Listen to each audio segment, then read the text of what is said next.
Hello, everybody, and welcome back into another Quick Fire with the Hockey Writers trade deadline edition. And this is not on a breaking trade, but we will be doing some trade deadline previews going up to the trade deadline. And our first one, couple Canadian teams, you see on your screen here, I got Dayton Reimer, who covers the Ottawa Senators, and Blain Potvin, who covers the Montreal Canadiens. So two teams that are relatively in the same position, I think. One more on one side than the other, but thanks Dayton and thanks Blaine for coming on the show and talking trade deadline. Lots of fun coming up. Of course, yeah. Thanks for having us. For sure. I appreciate you bringing me on. There we go. So, let's get started. We'll start with the team that could potentially make the playoffs. Dayton, let's start with the Ottawa Senators. First of all, I want to ask you, what do you think they're going to be at the deadline? Are they going to be buyers? Or are they going to be sellers, or are they going to be kind of in between? What do you think? I hope it's not a cop-out answer, but I do believe they will be sort of in between. I think that they are in a good position to really build on that core that they have right now. Most of their players who like Tkachuk and Stützle and Chabot, they're all making huge progress this year. It's exactly what you want to see from them. So I don't think they want to start selling away all their veterans and all their big trade pieces. That's going to hurt for the end of the season. That's not going to help their development. So yeah, they're going to be on the seller's side, but I don't expect them to do much. On the buyer's side. Buyer's side, but they're not going to do much. Yeah. So I mean, First, I want to talk about one guy that has been in the trade rumors, kind of, Alex DeBrincat. He's an RFA coming up, and they made that big deal with the Chicago Blackhawks to get him. Do you foresee a trade coming? I mean, it probably won't be at the deadline, but there has been talk that it could potentially happen. Do you think there's any truth to that DeBrincat is a possibility to be traded? Because he's going to cost a lot of money too, but I don't think the Senators are going to want to give him up so quickly. I don't think they want to get rid of him at all. I think if there is an offer that comes up that is unrefusable, sure, why not? But they're not going to get what they paid for him, which was, I believe, 3 picks. Yeah. First, second, and the third that was in 2024. If I recall correctly. They're not going to get that. He's had an off season this year. It's been an adjustment period. They're going to want to sign him. That was the original plan the whole time. So they're going to do that as much as they can. They've done the whole wait as much as they can for a player a couple of times. If I'm right, they'll do it again. They're prepared for that. This is the part of the plan, and Dorian seems to love his plan. Yeah, that's what I think. Yeah, I think DeBrincat's not going anywhere, but I want to ask you about some pieces that could move. I mean, there are a couple. Nikita Zaitsev is one that they put him on waivers, didn't get claimed. They also tried to shop him a few times, and I know the Canucks were involved in potential that the trade got nixed, or I don't know if anything came out of that. But do you see Zaitsev getting traded at the deadline? I mean, it's interesting to see what happens because his contract is pretty big too. Yeah, his contract is a killer. And that is, I think, one of the biggest things preventing him from being moved. The deal with the Canucks, if you remember, was Zaitsev saying no.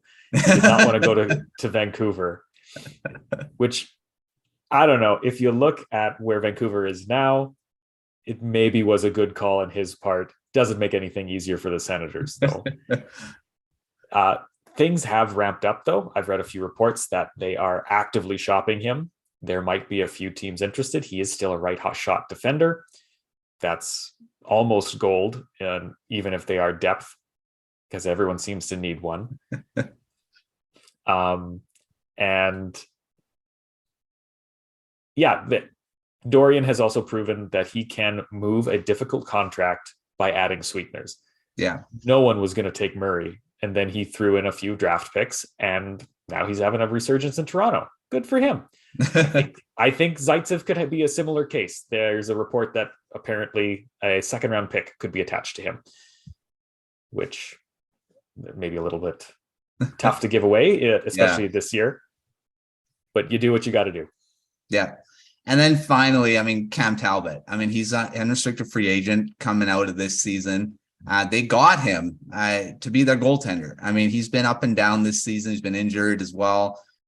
Do you think Talbot has a market at the trade deadline? And what do you think could happen with him?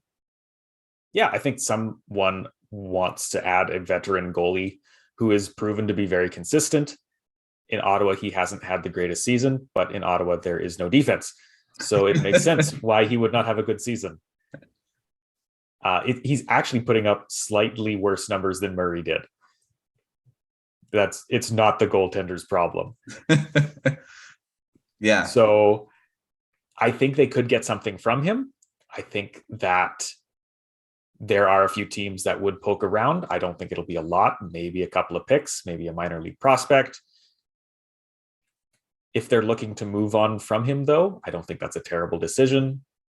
He's going to have to take a pay cut if he's going to stay in Ottawa. Yeah. And he might not anywhere else. So for sure. Shifting over Blain, I mean, you're in the same division as the Ottawa Senators with the Montreal Canadiens. Do you see any moves happening with the Senators? I mean, they've got a few pieces. They're close to the playoffs. What do you think? Do you think they're buyer or seller at the deadline? I don't think he's really going to label what he's going to do, buyer or seller, but I do feel like Drouin is going to try and find that piece that he's been missing. He needs a veteran defenseman.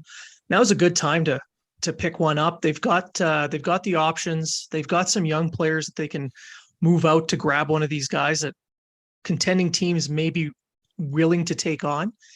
So he could also give that up to teams that are sellers, and he can take on a veteran somewhere else. Like, I don't know, that Ottawa needs a right shot defenseman who's a veteran. I hear San Jose's got a really good one. Is that Erik Karlsson? Yeah. I think that name seems to ring a bell. Yeah. Personally, I'd love to see that just because I love the chaos that would ensue after that move. But I don't see him moving very much at all. Maybe he gets it capped up like Dayton mentions with Zaitsev. Mm-hmm. Maybe not, but I think he's more so going to be busy come June, not so much at the deadline. Yeah, I can see that too. I mean, they've got a few guys like, Tyler Mott could be enticing to playoff teams. I mean, he was at last year's deadline and was traded. I didn't like it because I love Tyler Mott. I was hoping the Canucks would re-sign him, but he was too much money apparently, and signed a pretty good deal in Ottawa. It was only 1.5 or something like that. So it's not like the Canucks couldn't have afforded him. Not like he would have changed a lot in what's happening in Vancouver right now. So 1.35, he was even lower. But yeah, it's he could, but I think he's fit in Ottawa. Dayton, he's been a really good addition to the team. So I don't think they're going to want to let him go. I think they're probably going to try to re-sign him. I would think, right? I'd agree with that. Yeah, he's been maybe one of their best free agent signings for this year. Fit in really well, given the team some depth that they just don't have. That's been one of their big weaknesses, is there's no depth scoring at all. And he's at least chipping in a little bit. I would love to see him back along with Austin Watson. He's been another kind of just meat and potatoes, heart and soul kind of guy. Love to see him back. He's seemed to have made a real home in Ottawa. But other than that, there is not a lot of guys that could move. Travis Hamonic, I don't see anyone biting on him other than the Senators. That was a weird time last year. Nick Holden, I could see maybe being moved. Some teams might want that veteran leadership. Yeah. But yeah, beyond that, there's not a lot to move. Not a lot. Yeah, there won't be those massive deals to happen. But I will ask you this though: do you see a surprise trade happening? I mean, there's always those weird trades that happen at the deadline. Like you said, that Hamonic one was out of left field to me. Do you see anything like that happening where the Senators just do something that no one expects? For sure. I think with Ottawa, you got to expect the unexpected. They seem to have a very good plan in place. And even when it goes haywire, it kind of works out still. So yeah, I'm happy to see, or maybe not happy, but interested to see what Pierre Dorion is going to do at the deadline. I'm sure it's going to be weird. It's not going to be what we're looking at. And great. A little bit more chaos isn't the worst. For sure. All right. Well, we'll see what the Senators do at the deadline. I mean, they've got a couple of minor pieces they could move, like you said, but there won't be any earth-shattering things, I don't think. But we'll have to see. Like you say, weird things happen. So we'll see what happens. All right. Well, let's shift to the Montreal Canadiens now, who had some big pieces that they could have traded, but they're all injured right now, Blain. I mean, you got Sean Monahan, who's probably their biggest trade piece, up in the air. We're not sure if he's going to be back before the deadline, or, and it's going to be risky to trade him for teams looking at him of what is injury, right? So let's start there with Sean Monahan. Do you think there's going to be a chance for him to play before the deadline? And do you think a team would even take that chance and trade for him? I think there's a pretty good chance that he'll play before the deadline. He's back skating with his, well, he's not with the team per se, but he's on the ice right now with Edmondson and Gooley.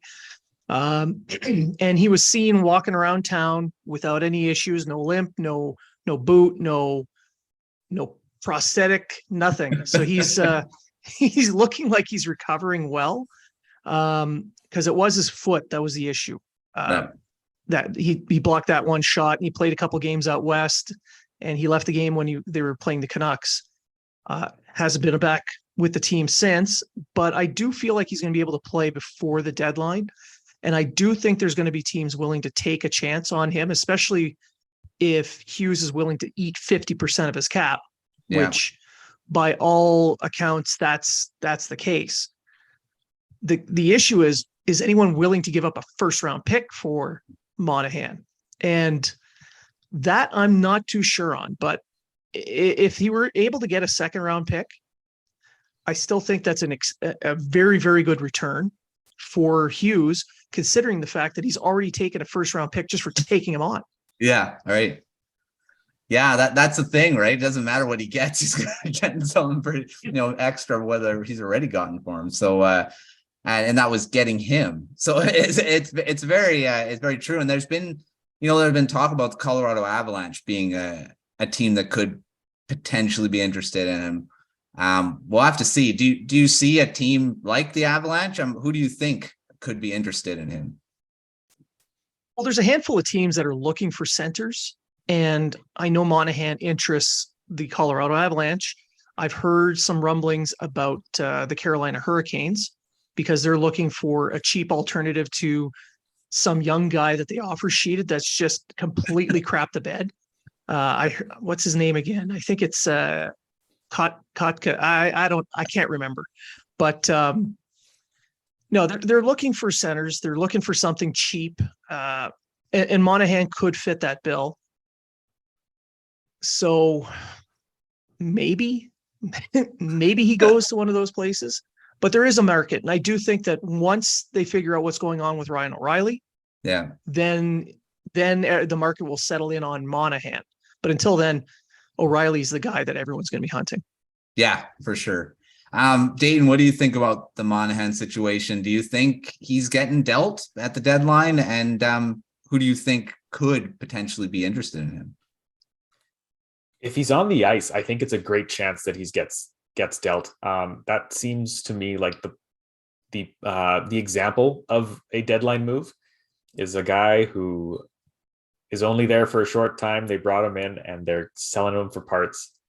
And Monahan's shown that he can be great when he plays. Yeah. It's just the health is going to be an issue. If he's healthy, I think he's going to fetch at least a decent return. I think a second round pick, like you said, Blaine, is a very fair assessment. Man, who wouldn't want a center like that?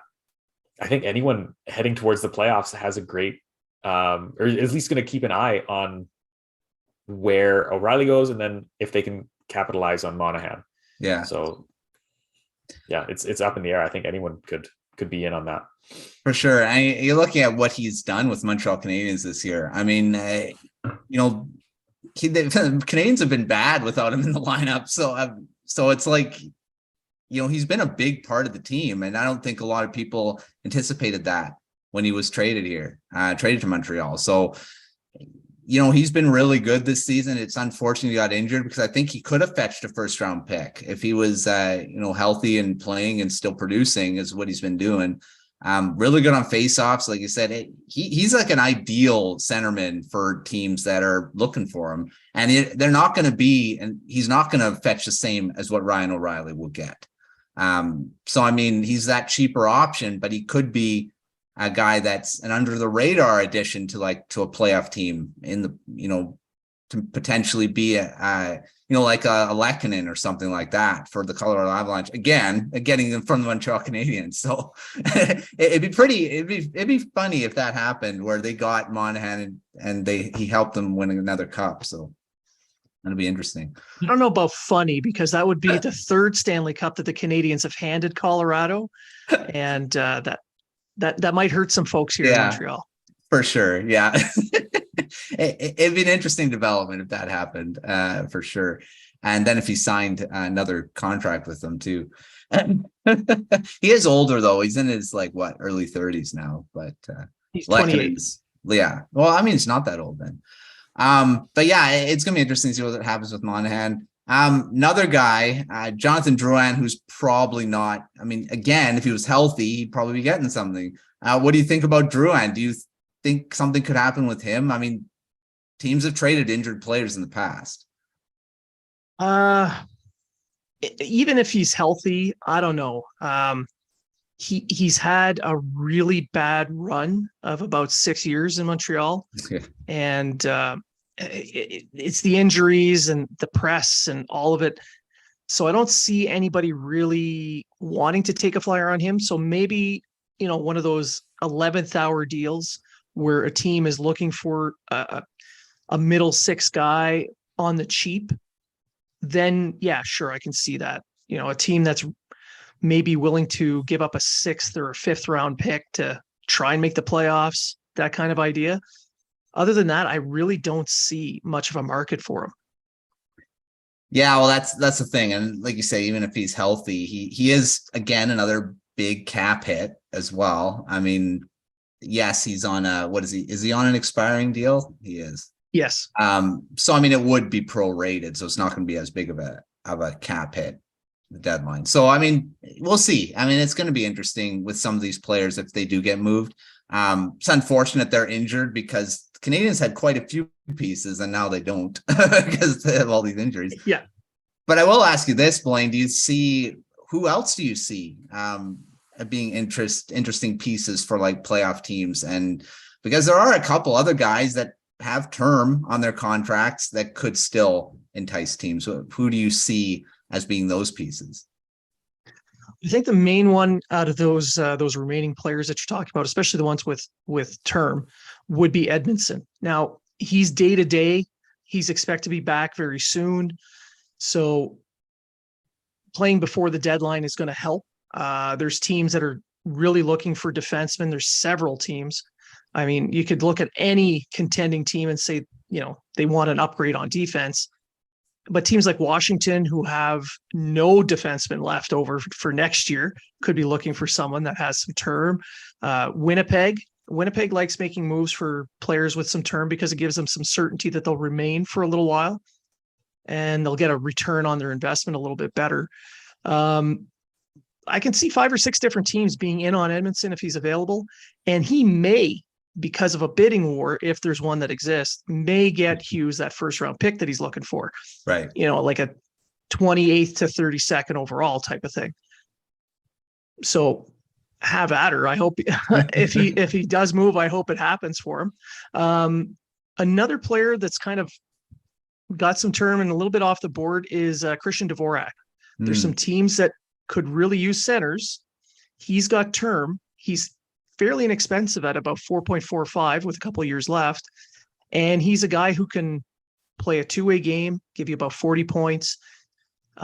When he was in junior, he did well in the playoffs, but I don't think he's had a playoff game in the NHL to this point, being with Arizona and now Montreal. But a team like Minnesota could really go for a guy that's inexpensive like that could bolster their center, because I think Sam Steele right now is their top center, and it's not going too well for them. Yeah. I think guys like that. There's guys like that. I think that could be available, and maybe for the right price. It opens up some options for the Canadiens next season, because this season, as far as I can tell, they're more than happy to let the Laval Rocket play in the NHL this entire season. Yeah, right. That gets some experience and playing. I mean, yeah. Once Cole Caulfield went down, I think that was basically what, the Canadiens were like, okay, let's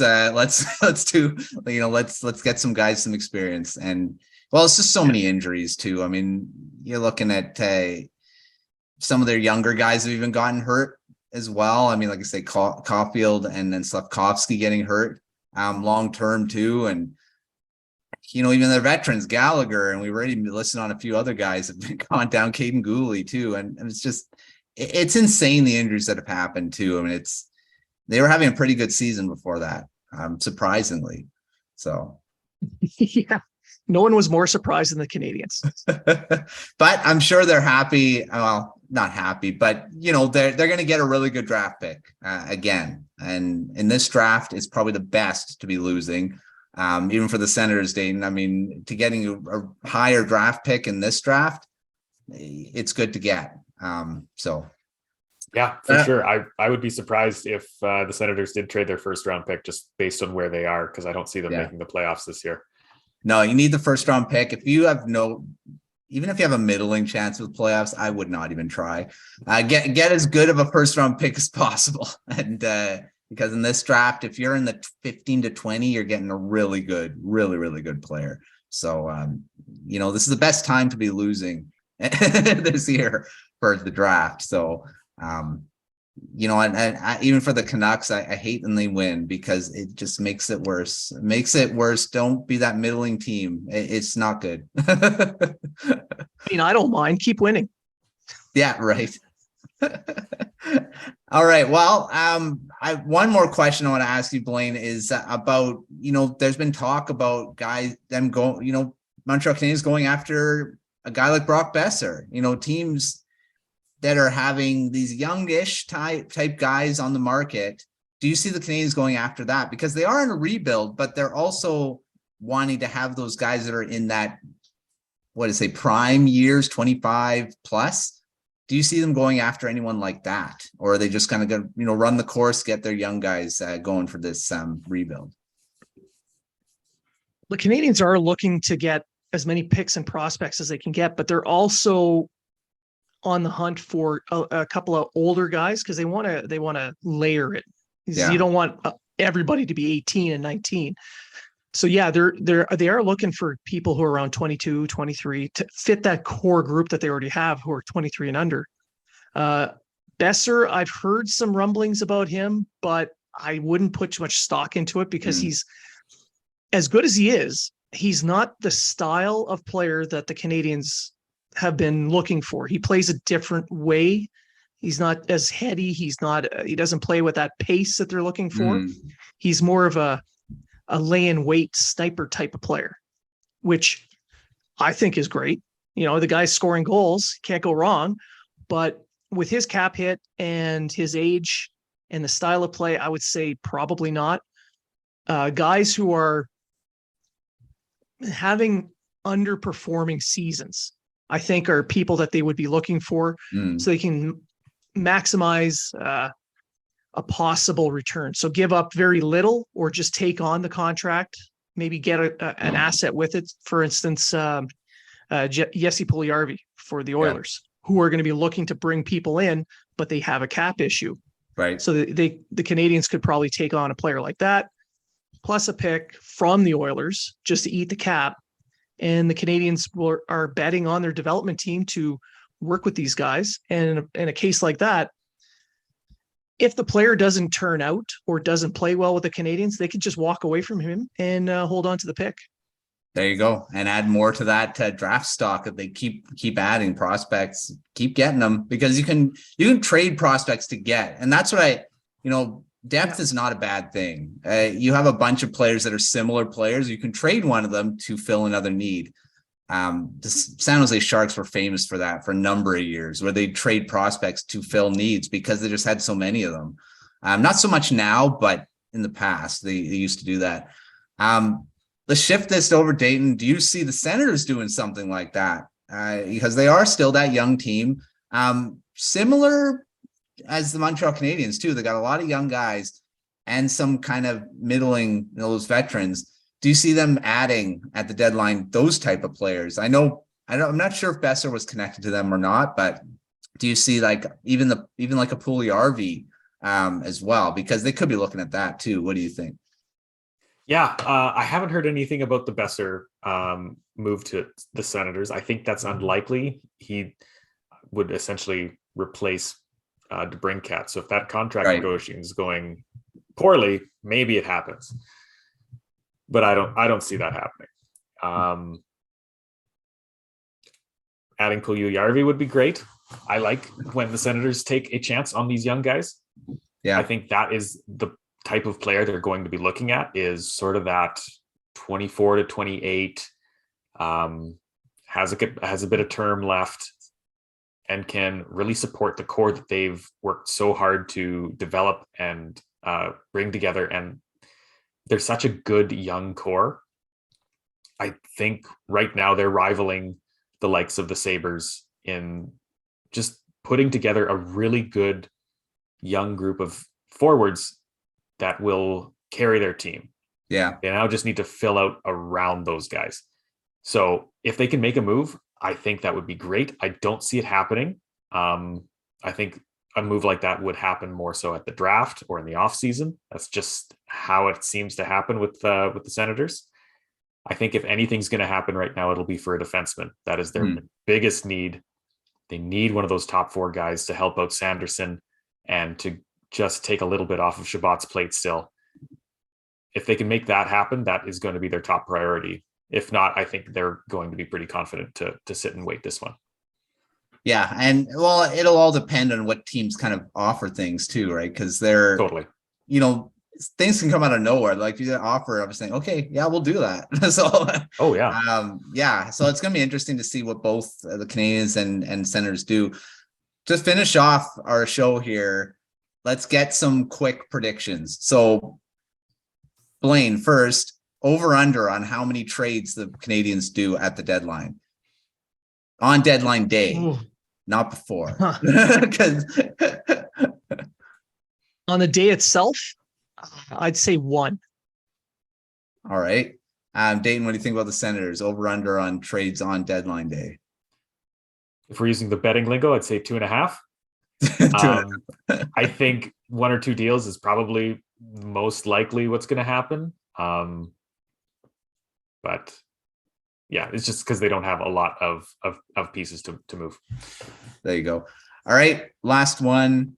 Blain, one surprising trade you can see happening that no one expects that we're going to just be talking about on deadline day or before the deadline. Oh, jeez. I mean, the Tarasenko one kind of stole the thunder, but yeah, maybe a Sam Bennett trade out of Florida. That's a good one. Yeah. All right, Dayton, what do you think? Surprising trade that we don't expect happening that we're talking about? Ooh, that's a good question. I